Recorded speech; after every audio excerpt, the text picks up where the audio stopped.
नमस्कार मित्रांनो, स्वागत आहे तुमचं आपल्या या मराठमोळ्या चॅनेलमध्ये। मित्रांनो, राजा शंतनू गंगा गेल्यानंतर तो रोज घोड्यावर बसून जंगलात येत असे।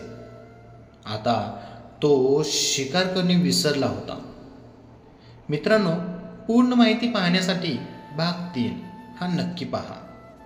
आणि त्याने कधीही कोणत्याही प्राण्याला मारले नाही। आता तो जंगलातून नदीवर यायचा आणि गंगेच्या आठवणीत हरून तासनतास नदीकाठी बसायचा। त्या दिवसानंतर शंतनूने गंगाला कधीच पाहिलं नाही, पण तिला भेटण्याच्या आशेने नेहमी त्या जंगलात येत असे।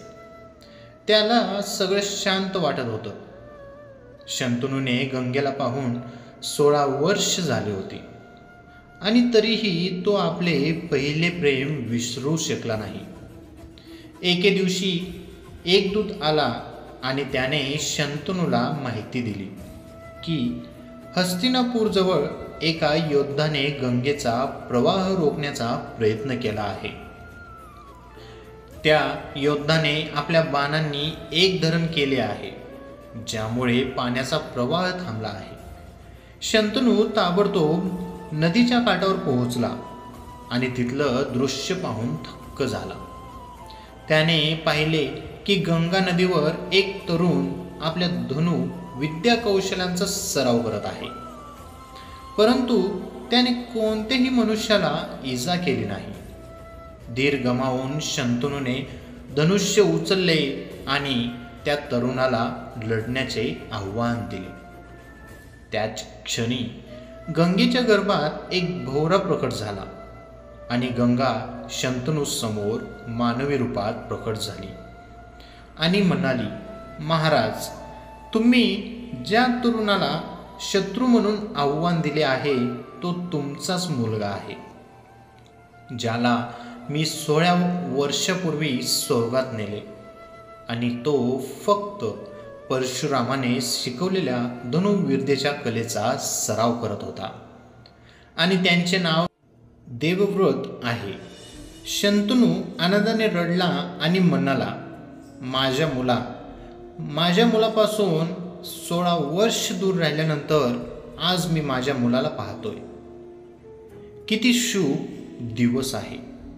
आता गंगा शंतनूला म्हणाली, होय महाराज, हा तोच मुलगा आहे ज्यासाठी तुम्ही वचन मोडले आहे।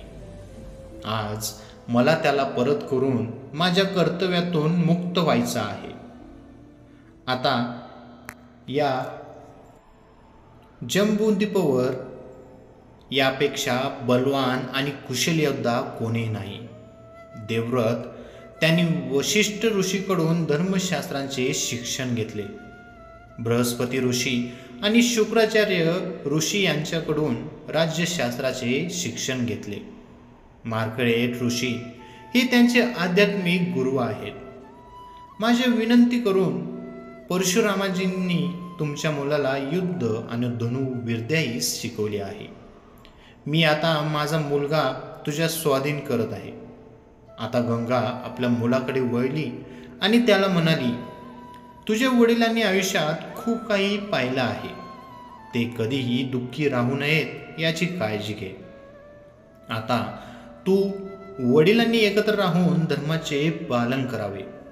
आता माझी वेळ आली आहे तुला सोडायला।